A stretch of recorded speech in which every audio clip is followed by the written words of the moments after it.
आज हम बात करने जा रहे हैं कठोपनिषद के एक बहुत ही फेमस कथा की, जो कि कथा है नचिकेता और यमराज की कथा। कठोपनिषद की यह कथा एक बालक नचिकेता और मृत्यु के देवता यमराज के बीच हुए संवाद पर आधारित है। यह कथा केवल मृत्यु का रहस्य ही नहीं बताती, बल्कि आत्मज्ञान, धर्म और मोक्ष की ओर भी हमारा मार्गदर्शन करती है। तो चलिए स्टार्ट करते हैं हमारी आज की कथा। एक समय की बात है, महान ऋषि वाजश्रवा ने एक यज्ञ किया। इस यज्ञ के दौरान उन्होंने ब्राह्मणों और ऋषियों को दान में गायें दी, परंतु वे गायें बूढ़ी, दुग्धहीन और निर्बल थी। वाजश्रवा का पुत्र नचिकेता केवल एक छोटा बालक था, परंतु वह सत्यवादी और धर्मपरायण था। उसने सोचा, पिताजी जो दान दे रहे हैं वह सच्चा दान नहीं है। ऐसा अधूरा दान पुण्य नहीं देता। उसने अपने पिता से पूछा, पिताजी, मैं आपका पुत्र हूँ, मुझे किसे दान करेंगे? पहले तो वाजश्रवा ने कोई उत्तर नहीं दिया, परंतु जब नचिकेता ने बार बार यह प्रश्न दोहराया तो क्रोधित होकर उन्होंने कह दिया, तुम्हें मैं मृत्यु को दान करता हूँ। हालांकि यह शब्द क्रोध में कहे गए थे, परंतु नचिकेता ने इसे सत्य मान लिया। उसने सोचा कि पिता का वचन झूठा नहीं होना चाहिए, इसीलिए वह अकेला ही यमलोक की यात्रा पर निकल पड़ा। नचिकेता यमराज के द्वार पर पहुंचा, लेकिन यमराज उस समय वहां नहीं थे। वह 3 दिनों तक बिना भोजन पानी के उनके द्वार पर प्रतीक्षा करता रहा। जब यमराज लौटे और देखा कि एक ब्राह्मण बालक उनके द्वार पर बिना अतिथि सत्कार के 3 दिन से भूखा प्यासा बैठा है, तो उन्होंने क्षमा मांगी और कहा, हे ब्राह्मण बालक, मेरे द्वार पर 3 दिन तक प्रतीक्षा करने के कारण मेरा बहुत दोष बढ़ गया है।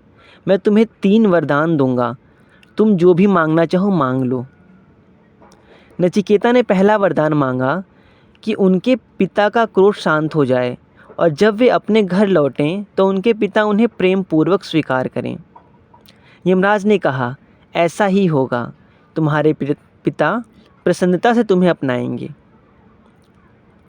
दूसरे वरदान में नचिकेता ने यमराज से स्वर्ग की अग्नि अर्थात स्वर्ग में जाने का मार्ग का ज्ञान मांगा। यमराज ने इसे प्रसन्नता से प्रदान किया और कहा, हे नचिकेता, यह ज्ञान केवल महान ऋषियों को ही प्राप्त होता है। तुमने इसे प्राप्त कर लिया है, अब तुम स्वयं एक ज्ञानी हो गए हो। यमराज ने इसे नचिकेता अग्नि विद्या नाम दिया और कहा कि इसे सीखने वाला व्यक्ति स्वर्ग को प्राप्त करेगा। अब नचिकेता ने तीसरा और सबसे महत्वपूर्ण प्रश्न पूछा, हे यमराज, मृत्यु के बाद आत्मा का क्या होता है? क्या वह नष्ट हो जाती है या जीवित रहती है? यह सुनकर यमराज कुछ समय के लिए मौन हो गए। उन्होंने कहा, यह एक अत्यंत गूढ़ रहस्य है, जिसे देवताओं ने भी समझने का प्रयास किया। इसे समझना अत्यंत कठिन है।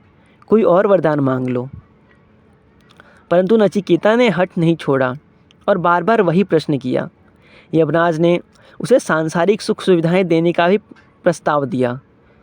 तुम चाहो तो मैं तुम्हें लंबी आयु, धन, रथ, सुंदर स्त्रियां और अपार ऐश्वर्य प्रदान कर सकता हूँ, परंतु कृपया यह प्रश्न मत पूछो। लेकिन नचिकेता ने उत्तर दिया, हे यमराज, ये सभी चीज़ें नाशवान हैं। धन, ऐश्वर्य और सुख एक दिन समाप्त हो जाएगा, लेकिन मैं केवल सत्य का ज्ञान चाहता हूँ। कृपया मुझे आत्मा और मृत्यु का रहस्य समझाइए। यमराज नचिकेता के धैर्य और विवेक को देखकर अत्यंत प्रसन्न हुए। यमराज ने नचिकेता को आत्मा का रहस्य समझाते हुए कहा, यह शरीर मरता है, परंतु आत्मा न कभी जन्म लेती है न कभी मरती है। यह सदा विद्यमान रहती है। जिसने आत्मा को पहचान लिया उसने ब्रह्म अर्थात परम सत्य को जान लिया। आत्मा न शरीर है, न मन है, न बुद्धि है। यह अनंत, अविनाशी और सर्वशक्तिमान है।